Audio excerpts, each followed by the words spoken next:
warahmatullahi wabarakatuh. Alhamdulillah, lisan kita selalu memuji Sang Pencipta Allah atas segala nikmat yang dilimpahkan kepada kita, dan juga nikmat terbesar tentunya Islam dan iman, di mana dengan Islam dan iman kita jadi mengenal Tuhan kita Allah, dan juga dengan mengenalnya tentu kita akan selalu patuh mengerjakan perintahnya dan meninggalkan larangannya. Ujung-ujungnya akan mendatangkan kebahagiaan dunia dan juga balasan sempurna di surga nanti di akhirat. Selanjutnya kita panjatkan salam hormat kita kepada utusan Allah Nabi besar Muhammad sallallahu alaihi wa ala alihi wa sahbihi wasallam, sebagaimana Allah telah memerintahkan kita untuk mengucapkan salam hormat tersebut. Tentu tanpa mengurangi penghormatan kepada seluruh pengurus Dewan Dakwah mungkin, dan mungkin bagian divisi haji ya, atau siapapun yang menjadi penyebab acara ini. Jazakumullah khairan karena sudah memberikan kesempatan kami untuk hadir di sini, dan tentu saya duduk di sini bukan karena lebih tahu dan lebih pintar daripada Bapak Ibu sekalian, tetapi kita menjalankan firman Allah Subhanahu wa taala, fadzakir fa inna dzikra tanfa'ul mu'minin. Saling memberikan peringatan karena peringatan itu sangat bermanfaat bagi orang-orang beriman. Juga menjalankan sabda Nabi SAW, ad-dinun nasihah. Agama ini isinya semuanya nasihat. Baik, beberapa menit ke depan semoga Allah berkahi. Saya ingin mengajak Bapak Ibu sekalian kita menyadari kembali tujuan kita ada di sini. Maksud saya adalah di muka bumi ini. Pernah nggak Bapak Ibu sekalian kita duduk sejenak kemudian kita merenung, kira-kira kenapa saya ada di sini? Apa semua rahasianya? Kenapa ibu saya yang ini? Kenapa ayah saya yang itu? Kenapa saya lahir dari suku ini? Kenapa saya berada di wilayah ini? Kenapa sistem ini semuanya ada? Kenapa ada pagi, ada siang, ada sore, ada malam? Dengan begitu rapinya perputaran itu, terbitnya matahari, kemudian terbenamnya matahari. Begitu juga dengan pergantian siang malam, pergantian musim. Semua di sekitar kita ada tumbuh-tumbuhan dengan beragam macam jenisnya. Ada hewan-hewan juga dengan beragam macam jenisnya. Dengan semua memiliki karakter-karakter tersendiri. Dan segala macam hal. Bahkan di diri kita sendiri, sungguh terdapat keajaiban yang luar biasa. Siapa yang telah menata kedua mata kita seperti ini? Kenapa bukan 3 mata misalnya? Kenapa tangan 2, jari setiap tangan memiliki 5 jari, begitu juga kita memiliki 2 kaki, dan seluruh perangkat yang ada di tubuh kita ini yang luar biasa, di mana manusia ini hanya memilih dan menikmati, tidak lebih daripada itu. Di saat Bapak Ibu lapar, maka kita hanya memilih pengen makan apa, yang gurih, yang manis. Di saat kita haus juga tinggal memilih, setelah itu kita menikmatinya. Lewat makanan dan minuman tersebut, ukuran sepertiga jari kita saja di tenggorokan kita sudah tidak pernah ada ikut campur lagi di makanan dan minuman tersebut, yang mana komposisi zat besinya dan intinya menjadi nutrisi buat tubuh itu akan diserap dengan sebuah sistem raksasa dalam tubuh kita. Kemudian yang tidak dibutuhkan akan menjadi kotoran yang harus kita keluarkan, juga tertata dengan sistem yang rapi. Jadi semua ini, apa tadi yang kami sampaikan itu memberikan jawaban kepada kita kalau kita ini punya Tuhan. Ada yang mengatur semua ini. Dan jawaban atas pertanyaan saya tadi, apa kira-kira tujuan kita ada di sini? Allah telah kekalkan dalam Al-Quran sebagai Tuhan yang menciptakan kita dalam surah Az-Zariyat, surah nomor 51 ayat 56. Ayat yang masyhur, wa ma khalaqtul jinna wal insa illa liya'budun. Aku tidak ciptakan jin dan manusia kecuali untuk menyembahku, patuh kepadaku. Jadi kalau ada yang bertanya apakah memang saya diciptakan untuk sholat, jawabannya iya. Apakah saya diciptakan untuk puasa? Iya. Baca Quran, jenguk orang sakit, bakti sama orang tua, berzikir, berdoa. Memang itu tujuannya, tidak ada tujuan lain. Jadi Bapak Ibu tidak usah repot-repot cari tujuan lain selain daripada mengabdi kepada Allah. Bukan tujuan hidup kita, hanya sia-sia saja. Jadi kalau orang banyak membuang waktu dalam kelalaian selain ketaatan kepada Allah Subhanahu wa taala, menghabiskan waktu misalnya pada hal-hal yang sia-sia walaupun sifatnya mubah, kalau terlalu banyak juga di sana maka akan sia-sia dan orang akan menyesal. Dalam sebuah hadis riwayat Al-Baihaqi, Nabi SAW menyebutkan nanti ahli surga pun pada saat masuk ke dalam surga akan menyesali waktu-waktu yang mereka lalui selama di dunia yang mereka lalaikan dari ketaatan. Sudah pasti masuk surga, udah dapat fasilitas di sana, tapi mereka masih menyesali kenapa masih ada waktu dulu di dunia digunakan selain daripada pengabdian kepada Allah. Mengabdi kepada Allah ini indah sekali. Mengabdi kepada Tuhan indah sekali. Salat itu kalau tidak ada kenikmatannya tidak akan dijaga oleh orang-orang yang memang menikmati salat itu. Sebagaimana juga maksiat ada kenikmatannya, tetapi kedua kenikmatan ini tidak akan pernah bisa disatukan. Tidak akan pernah bisa disatukan. Kalau orang sudah menikmati sholat, dia sudah komitmen menjaga setiap azan dia sholat misalnya, dia jaga 5 waktu sholat itu, maka pasti kenikmatan lawannya yaitu meninggalkan sholat akan hilang dari dia. Bahkan dia akan mengatakan, kenapa orang itu enggak sholat ya, sayang benar. Begitu juga sebaliknya, kalau orang meninggalkan sholat yang merupakan maksiat kepada Allah, maka kenikmatan sholatnya akan hilang. Oleh karena itu Bapak Ibu sekalian, kita harus betul-betul kembali kepada tujuan utama kita diciptakan dan kemudian kita mengejar apa yang Allah janjikan sepanjang hidup kita. Itu target dalam kehidupan. Mulai sekarang ke depannya tidak lagi kelalaian yang kita lakukan. Semuanya kita harus tahu detik demi detik ini bermakna atau tidak. Sebagian ulama salaf itu sampai Bapak Ibu sekalian kalau mereka masuk ke WC, mereka menyuruh anak mereka untuk membaca kitab di depan pintu WC agar dia tidak sia-sia. Karena di WC nggak bisa berzikir, tapi dia tidak mau ada detik-detik masa hidupnya yang lewat tanpa ada ibadahnya. Yang penting dia dengar ilmu supaya ada faedahnya. Sampai seperti itu.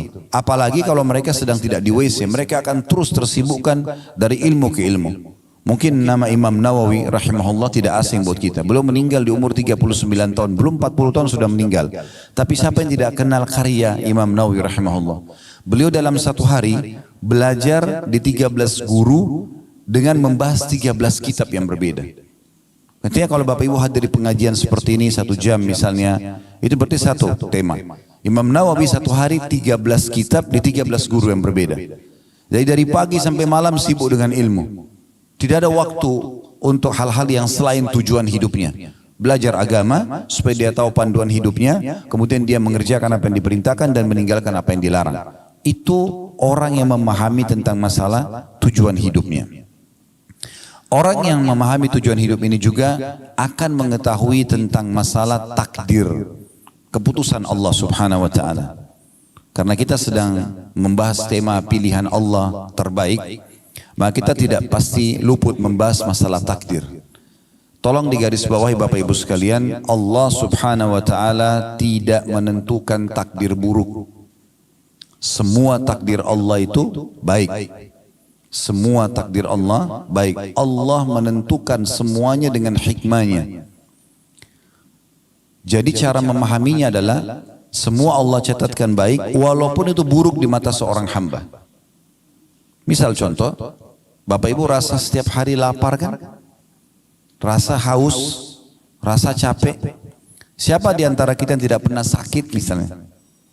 Tapi mungkin di mata manusia itu tidak enak. Karena kalau ditanya apakah Anda mau lapar, Anda akan katakan tidak. Mau haus, Anda akan katakan tidak. Mau capek, Anda katakan tidak. Tetapi kalau kita lihat dengan kacamata agama, secara spiritual atau secara keimanan, maka kita akan faham ternyata semua itu dengan takdir yang luar biasa dari Allah Subhanahu wa taala baik. Karena dengan lapar akan nikmat seseorang itu makan. Dengan haus akan nikmat seseorang itu minum. Dengan capek akan nikmat seseorang itu istirahat. Coba bayangkan Bapak Ibu sekalian kalau kita sudah kenyang, habis makan 2 piring makanan misalnya, sudah sangat kenyang, lalu ditawarkan lagi ayam goreng, kambing bakar, masih mau makan kira-kira? Enggak. Tapi kalau kita lagi lapar, walaupun nasi sama sambal sama tempe saja lahap sekali makannya. Tapi orang sering memandang dengan mata dia, lapar itu jelek. Padahal sebenarnya itu adalah takdir Allah yang sangat baik. Karena dengan lapar nikmat kita makan. Begitu juga dengan haus. Kalau Bapak Ibu lagi tidak haus, lalu bertamu ke rumah orang, lalu ditanya, mau minum apa Pak? Mau minum apa Bu? Apa ya? Kita masih punya pilihan. Tapi kalau orang haus, saya pengen minum air es misalnya. Air dingin. Kita menikmati sekali pada saat kita minum air es tersebut misalnya. Contoh yang lain juga pada saat Bapak Ibu misalnya dari pagi sampai malam tidur terus. Mulai dari habis subuh misalnya udah tidur, cuma bangun sholat duhur tidur lagi, sholat asar tidur lagi, maghrib. Terus malam Bapak Ibu disuruh tidur lagi. Kira-kira bisa tidur gak?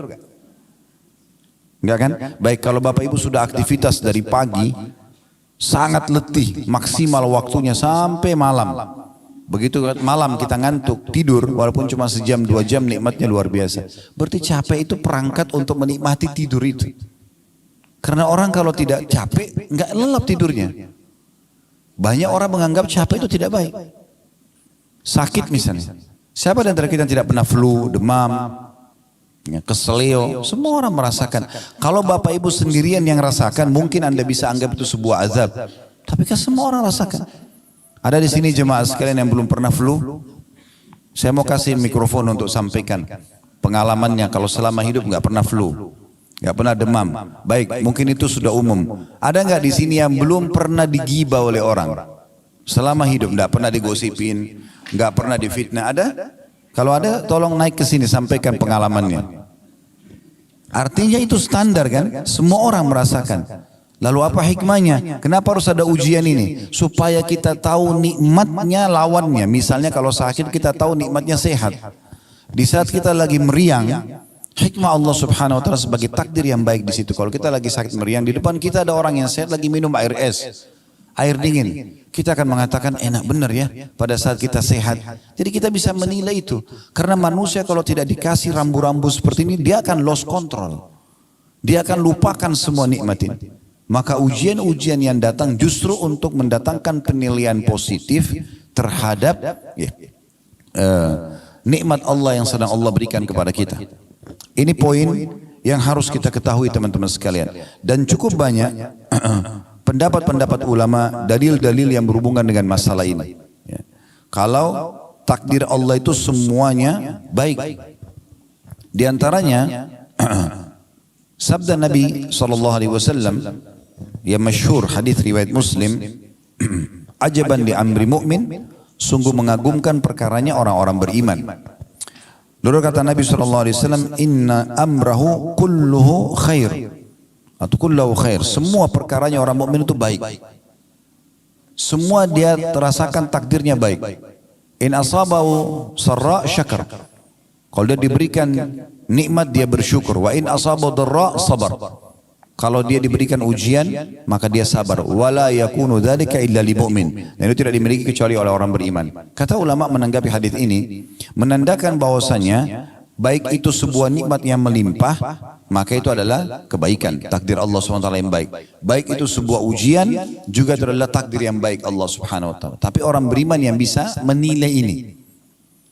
Bagaimana kita sekarang merasakan dan menilai kalau ujian itu adalah sebuah nikmat? Sakit, diganggu orang, segala macam. Allah Subhanahu wa taala memudahkan Bapak Ibu sekalian agar kesalahan-kesalahan yang kita lakukan ini itu memiliki banyak opsional agar bisa dibersihkan. Karena kan setiap pelanggaran akan ada hukumannya ya. Misal Bapak Ibu kerja di satu perusahaan, maka kalau orang melanggar peraturan perusahaan akan ada hukuman. Kalau mungkin biasa di perusahaan itu SP, surat peringatan 1, SP1, SP2 dan seterusnya. Nah sampai terakhir puncaknya di PHK misalnya, ada hukuman. Nah orang juga kalau melanggar hukum Allah ada hukumannya. Allah memberikan banyak kita opsi supaya hukuman yaitu tidak menimpa kita. Seperti misalnya taubat. Selain taubat datangnya ujian-ujian. Sakit, gangguan orang. Ternyata itu menyelamatkan kita dari siksaan nanti di akhirat karena perbuatan kita. Makanya Nabi SAW mengatakan dalam sebuah hadis riwayat Muslim, tidak ada yang menimpa seorang muslim dari letih, tidak ada yang menimpa seorang muslim dari letih, capek, gangguan orang, penyakit, bahkan duri yang menusuk tubuhnya kecuali jadi pengampunan dosa-dosanya. Kalau ada sesuatu yang Bapak Ibu tidak suka terjadi dalam hidup, perhatikan baik-baik.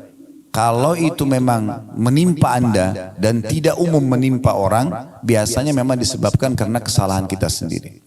Ada orang sengaja balap-balap, ugal-ugalan, jatuh, patah, tabrakan, lumpuh, karena perbuatan dia. Nah orang banyak menilai juga ini sebagai takdir buruk, sebenarnya tidak. Bukan seperti itu. Bahkan kemahamurahan Sang Pencipta Allah ini luar biasa Bapak Ibu sekalian. Sampai-sampai Allah memberikan kita kebebasan sepenuhnya untuk memilih. Bapak Ibu pada saat mau hadir di sini tadi, kan tidak ada dalam syariat Islam harus pakai baju warna ini. Hari Senin misalnya harus pakai baju warna ini, hari Selasa harus pakai warna ini, ya harus pakai penutup kepala warna ini, tidak ada sama sekali. Yang ada disuruh pakai pakaian tutup aurat, selesai. Setelah itu bebas kita. Kan begitu.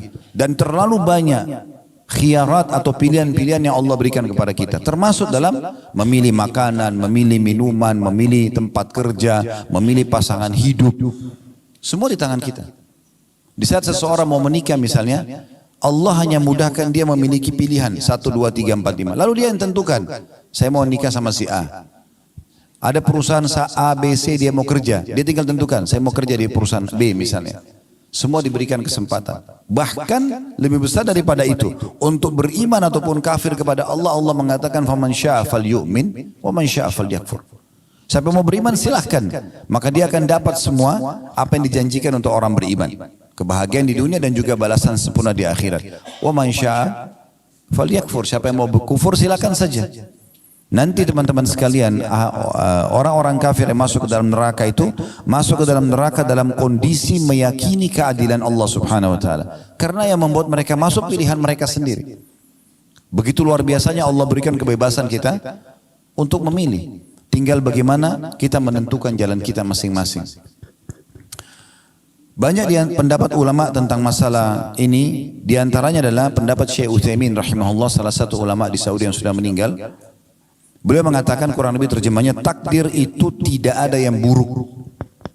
Takdir tidak ada yang buruk. Yang buruk hanyalah yang ditakdirkan atau al-makdur. Artinya makhluk yang merasakannya jelek. Tapi Allah tidak menentukan yang jelek itu. Takdir jika dilihat dari perbuatan Allah, semua takdir itu adalah baik. Sebagaimana disebutkan dalam sebuah hadis, kejelekan tidak disandarkan kepadamu ya Allah. Jadi ada potongan doa teman-teman sekalian, itu disebutkan dalam riwayat Muslim, ya, bahwasanya wasyarru laisa ilaik. Keburukan tidak akan pernah disandarkan kepadamu ya Allah. Itu Nabi SAW sering baca dalam sholat beliau. Ya. Maka kata Syekh Utsaimin rahimahullah, sebagaimana dalam potongan hadis, kejelekan tidak disandarkan kepadamu. Jadi takdir Allah itu selamanya tidak ada yang jelek. Karena ketetapan takdir itu ada karena rahmat dan hikmah Allah. Kejelekan murni hanya muncul dari pelaku kejelekan itu sendiri. Karena Allah sudah tentukan ya, misalnya ada pelanggaran akan kena hukuman ini. Nah karena dia melanggar, dia kenalah hukuman tersebut.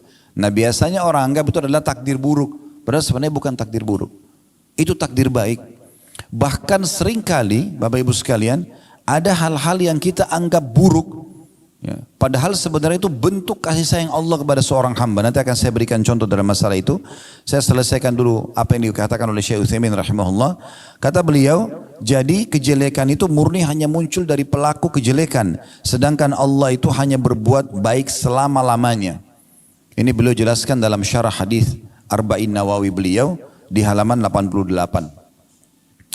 Yang saya katakan tadi contohnya Bapak Ibu sekalian adalah pelaku kriminal. Semua hamba Allah subhanahu wa ta'ala kalau ingin melakukan satu perbuatan kriminal. Kriminal ini berarti pelanggaran. Bahasa agamanya maksiat. Ya. Yang Allah sudah tentukan sebagai pelanggaran. Berzina, mencuri, membunuh, apa saja. Pasti Allah subhanahu wa ta'ala akan berikan kepada dia sinyal rasa khawatir dan takut. Di saat dia mau masuk hotel berzina misalnya, pasti ada rasa takutnya. Rasa khawatir. Dia mau mencuri begitu, dia mau membunuh begitu.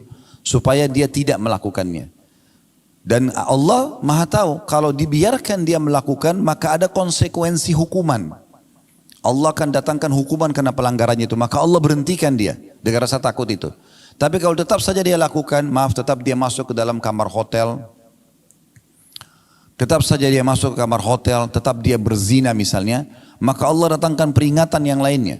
Peringatan yang lain itu adalah seperti misalnya ada orang yang melihat dia. Supaya dia merasa malu. Kalau dia tidak mau juga tahu itu, tetap diulangi terus perbuatannya, peringatan lebih besar datang. Sampai pada tingkat ada orang yang terjadi gempa, rubuh hotel tersebut, ditemukan jenazahnya lagi dalam kondisi tidak berpakaian. Allah permalukan. Itu pun semuanya dengan hikmah Allah Subhanahu wa taala. Karena kalau dibiarkan akan lebih berat hukumannya nanti di akhirat. Seorang pencuri misalnya, sebelum dia mencuri punya rasa takut. Allah datangkan, kalau dia berhenti maka dia akan aman. Tapi ternyata tetap aja dia mencuri. Allah datangkan sinyal yang kedua, dilihat oleh orang lain tapi mungkin belum kepergok, belum ketangkap. Tapi sudah mulai orang tahu, oh si fulan itu pernah mencuri misalnya. Supaya dia kembali. Tetap dia mencuri, maka Allah buat dia kepergok. Puncaknya adalah ditangkap oleh massa, mulai digebukin. Pada saat digebukin pun seorang maling itu sebenarnya, itu bentuk kasih sayang Allah. Karena kalau tidak digebukin, dia tidak mau berhenti orang ini. Maka Allah punya cara memberhentikan dia, supaya dia tidak mengulanginya. Berapa banyak orang yang diuji dengan penyakit kronis, diuji dengan segala macam hal, ternyata itu ada hikmah yang sangat besar. Ada seorang anak muda di rumah sakit di Riyadh, kejadian nyata Bapak Ibu sekalian. Dia naik mobil, bawa mobil terus tabrakan, kakinya patah. Subhanallah, sudah 3 tahun di rumah sakit. Satu waktu ada seorang syekh datang. Syekh ini selalu setiap hari bolak-balik ke rumah sakit, pindah dari rumah sakit ke rumah sakit, hanya untuk pamit kepada pemimpin kepala rumah sakit untuk diizinkan keliling kamar-kamar pasien. Dia hanya minta 1 kamar pasien setengah menit, 1 menit. Hanya menyabarkan mereka, mendoakan mereka, lalu dia pergi untuk mendapatkan pahala menjenguk orang sakit gitu. Subhanallah, dia masuk kamar anak muda ini, kakinya masih digip, ya, pakai semen dan digantung. Sudah 3 tahun. Maka Syekh ini pun mengatakan, sabarlah, semoga jadi pembersihan dosamu, dinasehatin. Tapi dari semua pasien anak muda ini beda sendiri. Dia mengatakan begini, Syekh, jazakallah khair, semoga Allah balas anda dengan kebaikan atas jenguk ini, kejenguk ini, yang mendatangi menjenguk saya, dan juga doa-doa anda. Tapi perlu anda tahu, saya malah bersyukur sama Allah dengan musibah ini. Kata Syekh, kok bisa? Kamu kan tabrakan, kakimu patah, sudah 3 tahun di rumah sakit. Dia bilang, Syekh, saya dulu ini termasuk anak muda yang lalai, malas sekali ibadah. Nggak pernah sholat, ugal-ugalan. Itu sampai saya kejadian tabrakan itu, karena ugal-ugalan. Selalu jauh dari agama Allah.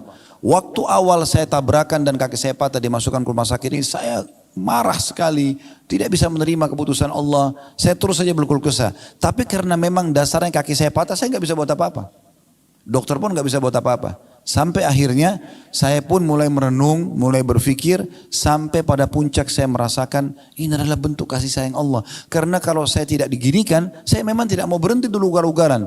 Balap-balap, ganggu orang, mabuk-mabukan, ganggu, buat banyak kesalahan. Maka dia pun, ya mungkin Bapak Ibu maaf kalau mengatakan bagaimana bisa di Saudi ada orang mabuk. Itu mungkin ada juga orang jual beli transaksi narkotika, ada orang ditangkap lalu dihukum oleh pemerintah, ada terjadi itu di sana. Yang jelas dia bilang, dan sekarang setelah saya bisa menerima takdir Allah itu, karena saya punya banyak waktu di kamar rumah sakit ini, maka saya pun bisa leluasa ibadah. Sekarang saya beritakan berita gembira Syekh, saya nggak pernah tinggalkan sholat 5 waktu, on time. Yang kedua, saya sekarang hafal 30 juz Al-Quran. Di atas ranjang ini saya hafal 30 juz Al-Quran. Karena saya banyak waktu, hanya saya mulai baca Quran, saya mulai hafal, dan sekarang saya hafal Quran. Dan saya bersyukur dengan Allah atas ujian ini. Subhanallah, semua penuh dengan hikmah. Ada kisah yang lain, seorang dosen di Ummul Qura, Dr. Muhammad, beliau menceritakan dalam salah satu ceramahnya, saya hanya menukil ini tentang bagaimana kita memahami keputusan Allah itu luar biasa. Sangat baik sebenarnya. Tapi tinggal bagaimana makhluk ini kita sebagai hamba berhusnudzon, bersangka baik kepada Allah, walaupun buruk di mata kita. Beliau menceritakan tentang seorang sahabatnya melamar seorang wanita.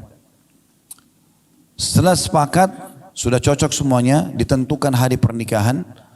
Subhanallah, 2 minggu sebelum acara pernikahan, tiba-tiba saja tanpa sebab apa-apa, pihak perempuan, si anak perempuannya membatalkan pernikahan.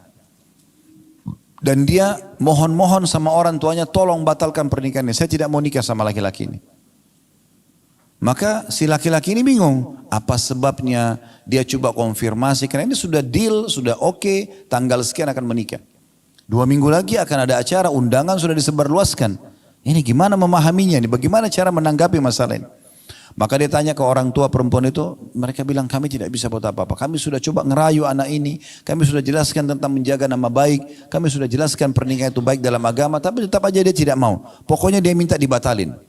Kata Dr. Muhammad, beliau mengatakan akhirnya dibatalkan pernikahan tersebut. Dari semenjak pembatalan pernikahan dia bilang, teman saya ini terus berdoa sama Allah. Karena satu masjid sholatnya, antara azan iqamah, saya duduk di sebelahnya yang saya dengar, ya Allah kembalikan wanita ini kepada saya menyukainya, mudahkan pernikahan kami, minta semua kebaikan. Dia bilang saking seringnya berdoa ini, antara azan dan iqamah, kalau lagi ketemu misalnya sholat malam sama-sama, dia berdoa lagi sama, kalau apa saja kesempatan ibadah dia selalu berdoa, minta khusus untuk kembali wanita itu suka sama dia dan mau menikah. Kata Dr. Muhammad, saking saya prihatinnya sama dia sampai saya mengatakan, saya pun angkat tangan ke langit mengatakan, ya Allah mudahkan buat teman saya. Tapi subhanallah, berjalan sampai 2 pekan berturut-turut, lewatlah hari H kesepakatan pernikahan, perempuan ini dilamar oleh laki-laki lain, menikah dia. Perempuan itu menikah sama laki-laki lain. Coba bayangkan kalau kita di posisi orang ini berat sekali gitu. Karena dia sudah oke, dia sudah suka, perempuan itu suka, tiba-tiba batal tanpa sebab. Ditanya kenapa, pokoknya sudah tidak mau aja. Dan akhirnya menikah sama orang lain. Kata Dr. Muhammad, setelah menikah tentu laki-laki ini sudah batalin doanya ya. Karena kita tidak boleh minta orang cerai sama suaminya. Gitu kan. Tidak boleh juga tidak ada juga poliandri dalam Islam. Enggak boleh perempuan punya 2 suami gitu. Dia berhentikan doa.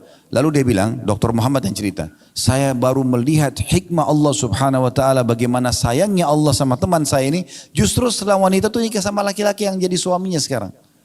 Sebulan setelah pernikahan, payudara perempuan ini, itu sebelah kanan kena kanker ganas dan harus dipotong. Ini bulan pertama pernikahan. Ya kalau kita bilang Indonesia masih bulan madu.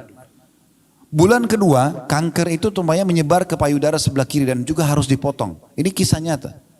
Dan bulan ketiga, urat saraf otak bagian belakang wanita ini itu ada bermasalah sampai membuat kedua matanya buta. Dan di bulan keempat wanita itu meninggal dunia. Apa kata Dr. Muhammad? Subhanallah, kalau teman saya ini ya, menikah sama wanita tersebut, mungkin dia cuma jadi pengurusnya dan mungkin makin sakit dia karena sudah interaksi biologis, sudah jadi suaminya. Tapi Allah punya hikmah yang luar biasa menyelamatkan kita dari hal-hal yang mungkin di mata kita baik, tapi mungkin tidak baik di mata Allah Subhanahu wa taala. Allah ini Bapak Ibu sekalian lebih sayang kepada kita daripada sayangnya ibu kita kepada kita. Dalam hadis Bukhari disebutkan, pernah Nabi SAW selesai memenangkan peperangan, rupanya di tawanan musuh ada satu ibu ini masih masa menyusui. Dia kehilangan anaknya. Kemudian dia datang ke tawanan perang. Dan setiap kali dia lihat anak kecil diangkat, dibalik, dilihat mukanya bukan anaknya, diturunkan lagi. Sampai dia dapat anak dia. Begitu dia dapat anak dia, langsung dia peluk, disusuin anak itu. Di kancah peperangan, penuh debu, lagi suasananya luar biasa. Tapi karena ibu ini kehilangan anak, begitu dia dapat, dia sudah lupa semua itu. Anaknya dimasukin ke dalam bajunya, disusuin sama dia. Nabi SAW melihat itu.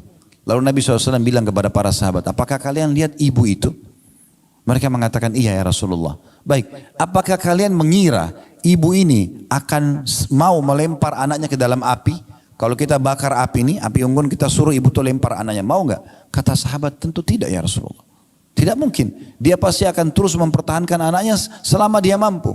Kata Nabi SAW, demi zat yang jiwaku dalam genggaman yang maksud demi Allah, sesungguhnya Tuhan kalian Allah lebih sayang kepada kalian daripada ibu itu kepada anaknya. Allah tidak ingin kita celaka. Allah tidak ingin kita masuk ke dalam neraka. Allah nggak ingin kita lapar, nggak ingin kita haus, nggak ingin kita merasa penderitaan, gitu kan? Tetapi sering kali terjadi ujian-ujian itu karena perilaku hamba itu sendiri. Dia penyebabnya. Dia melakukan pelanggaran agama yang akhirnya memang Allah sudah tentukan sebagai takdir keputusannya akan kena hukuman ini misalnya. Seperti itu. Jadi kita tinggal berhusnudzon dengan Allah Subhanahu wa taala. Kapan kita sudah berbuat baik, kita pertahankan. Kapan kita berbuat yang salah, kita segera bertaubat. Orang yang segera kembali ke Allah Subhanahu wa taala, maka secara otomatis ya, dia akan mendapatkan yang terbaik dari Allah Subhanahu wa taala. Ada juga satu kisah yang lain. Ini kebetulan kisah nyata. Seorang wanita pernah berteman sama istri saya. Berjalan rumah tangga si teman istri saya ini, kalau tidak salah 15 tahun. Mereka nggak punya anak. Entah kenapa subhanallah, si laki-laki si suaminya ini orang baik, suka bekerja, dia bekerja di tempat yang benar, juga dia sebagai suami yang ideal. Tapi tiba-tiba istrinya ini berkenalan sama laki-laki lain, ya. Kemudian dia, bahasa sekarang orang pacaran, selingkuh. Setelah itu dia paksa suaminya untuk menceraikan dia. Yang terjadi adalah si suami ini karena sudah 15 tahun berumah tangga, dia juga nggak punya salah. Kemudian tiba-tiba dia bilang, ada salah apa sama saya ini? Saya tahu karena kebetulan istrinya adalah sahabat istri, teman istri saya gitu. Kemudian dia bilang, ada apa dengan saya? Apa salahnya? Terus saja dia coba ya mengorek, tapi tetap istri bilang tidak mau. Intinya cerailah akhirnya, ya, dan itu sangat menyakitkan bagi si laki-laki ini. Kemudian perempuan itu nikah sama selingkuhannya. Kisah nyata ini. Ini kebetulan kami tahu betul kisahnya. Dan alhamdulillah ini bukan ghibah karena kita tidak menyebutkan nama. Ya. Maka setelah berjalan waktu, mungkin setelah kejadian itu sekitar 5-6 tahun. Ya, kejadian itu, saya ada tablik akbar di Makassar. Setelah selesai tablik akbar bubar, ada orang dari jauh salam sama saya. Assalamualaikum. Saya kurang kenal gitu. Karena performannya sudah berubah. Ya. Lebih agamis lah gitu ya. Pakaiannya segala macam penampilannya. Kemudian setelah dekat baru dia sebut namanya, saya si Fulan. Ustaz masih ingat? Oh ternyata ini adalah suaminya perempuan itu. Yang 6 tahun lalu atau 5 tahun lalu ditinggal sama istrinya, istri selingkuh terus nikah sama selingkuhannya. Lalu setelah itu saya putus kontak gitu. 6 tahun kemudian, 5-6 tahun kemudian saya ketemu, ternyata dia orang ini. Dan hadir di tablik akbar kami. Terus saya karena merasa prihatin, saya masih ingat kasus dia, selalu saya tanya, maaf. Jadi setelah tanya kabar segala macam, lalu bagaimana kejadiannya? Oh alhamdulillah dia bilang. Orang ini bilang, suami tadi si perempuan yang selingkuh itu. Alhamdulillah. Oh kenapa alhamdulillah? Alhamdulillah setelah saya ditinggalkan dulu memang saya sempat terpukul. Karena istri saya meninggalkan saya, apalagi nikah sama laki-laki lain. Tapi setelah itu saya sempat vakum tuh berapa bulan, berapa waktu gitu saya tidak tahu harus buat apa. Sampai akhirnya saya bangkit kembali, saya sangka baik sama Allah, saya menikah, sekarang saya diberikan oleh Allah istri yang salehah dan Allah karunia sekarang saya anak atau 2 atau 3 dia bilang. Dulunya dia nikah 15 tahun gak punya anak. Istrinya juga jauh dari agama, tidak berhijab segala macam. Sekarang Allah kasih gantinya wanita salehah, punya anak dan dia sangat bahagia. Subhanallah. Kata Nabi SAW apa? Innamas sadmatu fil ula. Sebenarnya pukulan yang dirasakan dari ujian itu hanya di awal saja. Setelahnya itu sudah jadi biasa sebenarnya. Tinggal bagaimana kita harus memahami poin penting Bapak Ibu sekalian. Memang dalam kehidupan kita di muka bumi ini ada 2 sayap kita. Kalau saya bahasakan sayap supaya mudah difahami. Sayap yang pertama supaya berimbang. Tapi ini dua-duanya harus berimbang kiri kanan ya. Itu adalah syukur di saat nikmat ada. Sayap kedua, sabar di saat ujian ada. Ini 2 sayap tidak boleh berpisah. Dan dua-duanya ini dengan hikmah Allah SWT. Semua takdirnya Allah baik di situ. Kalau nikmat sedang melimpah, supaya nikmat itu terus bertahan, makan, minum, apa saja kesehatan, keturunan, alhamdulillah kita syukuri. Nah kalau ujian datang, kita sabari. Sabar apa maksudnya? Bukan duduk manis elus dada, tidak. Sabar dalam Islam adalah menerima takdir Allah, kemudian ikhtiar mencari jalan keluar. Contohnya supaya mudah difahami. Kalau Bapak Ibu bangun tidur pagi hari flu, tadi malam tidur nggak sakit nggak apa. Tapi tiba-tiba kita bangun meriang, flu, batuk, tanpa sebab. Di sini perangkatnya adalah sabar. Apa itu sabar? Oh, Allah sedang menguji saya. Terima dulu itu. Ujian diterima dulu. Kemudian ikhtiar, minum obat, ke dokter, minum minuman hangat. Karena ini pasti akan datang dalam ujian kehidupan kita nih. Kenapa tadi saya sudah sebutkan hikmahnya? Di antara hikmah ujian adalah supaya kita bisa menilai besarnya nikmat, kenikmatan gitu. Dan juga supaya kita tahu kita punya Tuhan Allah Subhanahu wa taala yang di saat nikmat melimpah kita syukur, di saat kita sedang ada musibah atau cobaan kita sedang bergantung dan lebih dekat kepadanya. Kadang-kadang teman-teman sekalian mungkin pernah alami dalam kehidupan kita, pasti semua kita pernah alami, di saat ujian sedang datang, kita bisa meneteskan air mata kepada Allah. Sujud, menangis, ya Allah berikan jalan keluar, ya Allah begini dan begitu. Mungkin di saat sedang musibah itu sudah diangkat oleh Allah, sudah enggak lagi kita mau nangis susah. Itu mahal sekali itu. Saya pernah subhanallah punya pengalaman pribadi di waktu kami mau buka restoran pertama kali di Kalibata City. Sekarang sudah pindah ke Condet. Waktu itu beberapa tahun yang lalu, mungkin sekitar 10 tahun yang lalu, sempat kami bekerja sama satu developer untuk coba bagaimana nih mendesain segala macam. Lama sekali nggak dikerja-kerjain. Berbulan-bulan, sementara sewa berjalan, ini belum selesai-selesai. Coba saya ganti orang lain, yang satu, yang kedua, sampai hanya ketemu alhamdulillah dengan orang yang ketiga kalau nggak salah, itu yang menyelesaikan proyek itu. Tapi subhanallah, di saat itu sedang datang, saya coba nikmati saja. Walaupun kita memang merasa berat, tapi saya coba nikmati saja, kemudian saya coba ikhtiar, menerima dulu keputusan Allah ini. Satu waktu saya ada khutbah Jumat di Otista, di kampus statistik waktu itu. Saya datang lebih cepat, sekitar jam 11-an sudah datang, kebetulan saya juga belum sholat duha, saya masuk ke belakang mimbar, kemudian saya sholat di situ. Tahiyat masjid, sholat duha, sambil saya juga berkeluh kesah kepada Allah subhanahu wa ta'ala. Satu lagi sujud, minta dimudahkan urusan ini. Rupanya antara mimbar sama dinding masjid itu ada celah kecil. Di situ rupanya ada satu jemaah masjid. Beliau sudah rambutnya sudah putih, terus kemudian melihat tempat itu, celah itu, lalu dia lihat saya rupanya. Saya tidak tahu. Selepas saya sholat, saya keluar dari tempat itu menuju ke depan mimbar, nunggu waktu sholat Jumat untuk naik ke mimbarnya. Terus bapak ini datang kepada saya, setelah salam terus dia bilang, Ustaz,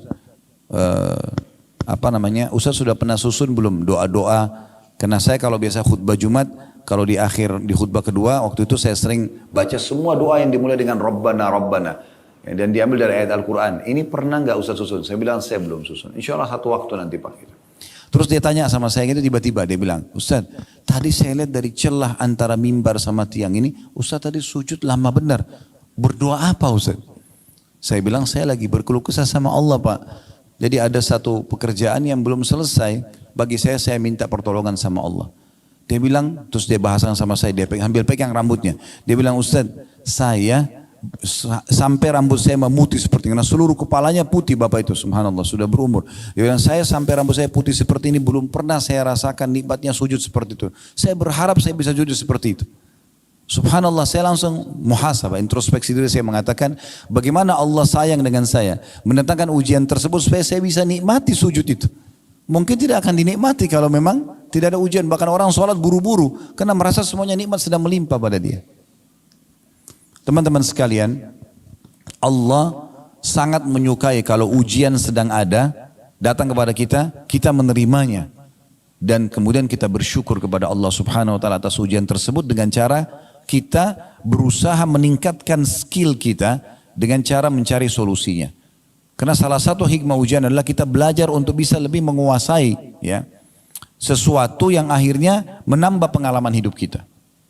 Karena kalau kita tidak punya pengalaman hidup juga kita jadi vakum dalam kehidupan ini. Itu salah satu juga hikmah daripada ujian tersebut. Baik, kita kembali ke masalah tadi. Nabi SAW mengingatkan perkara orang mukmin kalau diberikan nikmat dia bersyukur, kalau diberikan ujian dia bersabar, gitu kan? Dan ini harus berimbang Bapak Ibu sekalian. Jangan sampai nikmat ada, Bapak Ibu bersyukur, lagi sehat, lagi ada makanan, ada rezeki, ada pekerjaan, alhamdulillah. Tapi begitu ujian datang, keluh kesah. Ini nggak berimbang hidupnya nanti. Kemudian juga ada orang sebaliknya, kalau ada ujian datang, dia masih miskin misalnya hidupnya, dia bisa terima. Tapi begitu Allah bukain pintu rezeki dia nggak bersyukur, ini nggak berimbang. Harus berimbang keduanya. Dan pasti akan datang ujian dalam hidup kita, dan itu bagaimana kita tinggal bersangka baik sama Allah, menjadikan sebagai momentum untuk belajar dan dapat pengalaman lebih baik lagi. Nabi Muhammad SAW juga diuji. Bahkan Nabi SAW dalam hadis Bukhari pernah dijenguk oleh seorang sahabat. Beliau lagi demam, saking panasnya tubuh beliau, sampai panasnya tembus di selimut itu. Sahabat ini pegang sambil mengatakan, ya Rasulullah, sesungguhnya anda ditimpa demam yang tidak normal nih. Luar biasa ini. Kata Nabi SAW, iya, aku diuji oleh Allah 2 kali lipat dari ujian kalian. Artinya kalau demamnya kita maksimal 40, mungkin Nabi bisa 80 derajat, itu panas sekali. Ini Nabi nih, kekasih Allah tapi diuji begitu.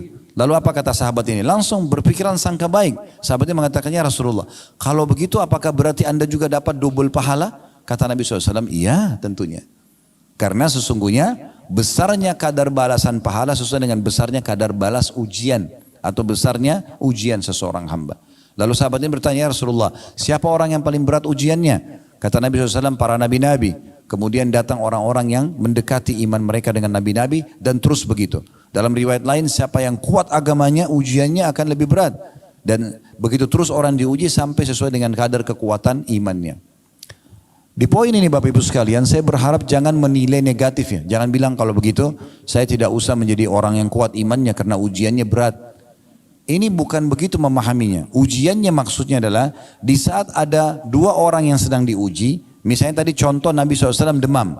Kalau orang yang sangat kuat imannya, dia diuji misalnya demamnya, misal 2 hari, orang yang ringan imannya, mungkin diuji 2 hari atau 3 hari demam sembuh. Mungkin orang yang kuat imannya jadi 1 minggu diujinya. Tapi itu juga tujuannya untuk memberikan pahala lebih besar kepada dia. Jadi ujian bukan ujian yang di luar orang-orang umumnya, tapi ujian yang sama cuma mungkin waktunya lebih panjang. Karena hadis ini seperti itu menyebutkan Nabi SAW demam, tapi lebih demam daripada orang-orang sebelumnya. Ada derajat-derajat di surga Bapak Ibu sekalian tidak bisa didapatkan kecuali dengan ujian. Oleh karena itu orang beriman diuji oleh Allah Subhanahu Wa Taala. Dan ingatlah Nabi SAW itu Bapak Ibu sekalian tidak pernah berkeluh kesah dalam ujian Allah Subhanahu Wa Taala. Meninggal istri beliau Khadijah di masa-masa dakwah lagi membutuhkan Khadijah di saat itu di Mekah. Ya, meninggal dari 7 orang anak Nabi SAW, 6 orang meninggal di masa hidup beliau. Bayangkan kita punya 7 anak, 6-nya meninggal di masa hidup beliau. 3 anak laki-laki semua meninggal masih bayi. Qasim, Abdullah dan Ibrahim. Qasim dan Abdullah dari Khadijah, Ibrahim dari Maria. Kemudian 4 anak perempuan beliau, 3 meninggal di masa hidupnya. Ya, Ruqayyah, Ummu Karthum dan Zainab meninggal di masa hidup Nabi SAW. Nanti Fatimah saja satu-satunya anak beliau yang meninggal 1 tahun setelah meninggalnya Nabi SAW. Tapi meninggal 7 anaknya di masa hidup beliau. Bagaimana pamannya sendiri Abu Lahab sekaligus besannya menyuruh menceraikan anak Nabi SAW yang kemudian juga dia menjadi musuh utama, paman kandungnya. Ya, dan seterusnya, paman yang dicintai Abu Talib menolong dakwah tapi setelah hidupnya tidak mau mengucapkan syahadat. Sampai Nabi SAW sedih dan sekian banyak ujian semasa hidup. Lagi sujud di depan Ka'bah dilemparin kotoran, ya beliau sabar, diganggu dikatakan penyihir, dukun, penyamun, pendusta, beliau biasa saja. Begitu juga di Madinah, ujian-ujian dari orang munafik. Setiap kali Nabi SAW sampaikan sebuah peraturan agama, orang munafik mengatakan Muhammad ini ngawur, Muhammad ini gini dan seterusnya. Jadi banyak sekali ujian dalam hidup Nabi SAW. Dia diuji oleh Allah SWT. Tapi tujuannya untuk memberikan derajat yang tinggi nanti di surga. Ya. Kadang-kadang juga Allah Subhanahu Wa Taala memberikan ujian Bapak Ibu sekalian itu untuk memberikan yang terbaik buat kita. Seperti contohnya, ada sebuah hadis, ya, kata Nabi SAW, Allah berfirman kepada para malaikatnya, mengatakan, luaskanlah, lapangkanlah rezeki hambaku si fulan, karena dia kalau diluaskan dia bersyukur. Tahanlah, ya, batasilah rezeki hambaku si fulan, yang lain lagi, karena kalau kau bukakan rezekinya maka dia akan kufur. Saya tutup dengan sebuah kisah. Seorang teman saya, sahabat dekat saya dulu, sudah meninggal rahimahullah. Beliau tinggal di salah satu kota di Indonesia ini. Subhanallah, kami berteman dari masih bujang dulu sampai setelah berumah tangga, semua sudah punya anak, semua punya pekerjaan. Tapi rata-rata teman-teman yang saya kenal, semua sudah Allah bukakan pintu rezeki. Tapi satu teman saya ini tetap dalam kondisi yang sama. Kondisi yang sama, sampai hidupnya kalau setiap hari pun mau makan itu harus mencari, kadang-kadang dibantu oleh orang, jadi agak susah gitu. Satu waktu saya pernah tablik akbar di kota beliau, kemudian kami sama-sama setelah tablik akbar mau ke kota yang lainnya, tapi lewat darat, sekitar 1,5 jam, 1 jam naik mobil. Di tengah jalan sambil ngobrol, dia bilang sama saya mau ikut ke sana. Oke, silahkan. Di tengah jalan kami sambil ngobrol, bernostalgia dulu pada saat masih bujang, kami sama-sama di Madinah dulu, beliau kerja, saya kuliah. Kemudian setelah itu, sampai satu waktu lagi jalan, ada satu mobil ugal-ugalan. Balap gitu dan melewati mobil kami, dan saking kencangnya mobil itu sampai membuat mobil kami goyang gitu. Pada saat itu subhanallah, saya pertama kali selama saya berteman sama teman saya ini mendengar ucapan itu. Dia tiba-tiba mencaci maki mobil itu, mencaci maki pemilik mobil itu dan seterusnya, dan dia marah-marah gitu. Minta supaya mobil itu dikejar lah. Terus saya lihat, saya balik ke belakang, kebetulan saya duduk sama supir di depan, dia di belakang, lalu saya mengatakan, "Akhi, sebentar, tenangkan diri antum. Orang ini sedang berbuat sesuatu yang jahil. Tidak usah kita ikut-ikutan marah, tidak perlu. Itu urusan dia melakukan pelanggaran. Jangan kita balas keburukan dengan keburukan. Tapi subhanallah saya tiba-tiba berpikir, pada saat itu kami cuma naik mobil sewa. Bukan mobil pribadi. Saya berpikir subhanallah, orang ini masih baru naik mobil sewa, sudah bisa caci maki orang lain. Bagaimana kalau dia pakai mobil pribadi gitu? Maka Allah biarkan dalam kondisinya supaya dia tetap dalam ketakwaannya. Itu demi kebaikannya. Allahu a'lam. Jadi Bapak Ibu sekalian, kesimpulannya adalah bagaimana kita selalu bersangka baik kepada Allah subhanahu wa ta'ala. Allah tidak menentukan takdir kecuali kebaikan, tinggal bagaimana kita mengambil hikmahnya. Kalau kita sedang diberikan nikmat bersyukur, diberikan ujian kita bersabar, tetap dengan sangka baik. Sebagai penutup, hadis Nabi SAW atau riwayat dari Nabi SAW, beliau kalau sedang melimpah nikmat, beliau mengucapkan alhamdulillahilladzi bi ni'matihi tatimmus shalihat. Segala puji bagi Allah yang dengan izinnya semua kebaikan tersempurnakan. Itu kalau ada nikmat. Kalau sedang ada ujian, Nabi SAW mengatakan alhamdulillahi ala kulli hal. Segala puji bagi Allah dalam setiap keadaan. Musibah sedang datang, Nabi mengatakan alhamdulillah ala kulli hal. Semua dengan bersangka baik kepada Allah subhanahu wa ta'ala. Jadikan momentum justru kalau kita diuji oleh Allah subhanahu wa ta'ala untuk lebih dekat kepadanya. Allahu a'lam. Kita berharap Allah subhanahu wa ta'ala memberkahi majlis kita ini. Allah jadikan sebagai tambahan ilmu yang bermanfaat dan juga dijadikan sebagai tambahan amal kita pada hari kiamat. Semoga semua yang hadir dalam acara offline ini ataupun juga online dipenuhi semua hajat-hajatnya, dimaafkan kesalahannya, disembuhkan penyakitnya, diluaskan rezekinya, diberkahi sisa umurnya semua di atas ketaatan, serta dimaafkan seluruh kesalahan masa lalu dan ditutupi semua aib-aibnya, serta semoga Allah subhanahu wa ta'ala menyatukan kita semua di surga firdausnya tanpa hisab, semoga disatukan dalam majlis ilmu yang mulia ini. Baik, kalau ada benar pasti dari Allah, kalau ada salah dari saya mohon dimaafkan. Subhanakallahumma bihamdika asyhadu an la ilaha illa anta astaghfiruka wa atubu ilaik. Wassalamualaikum warahmatullahi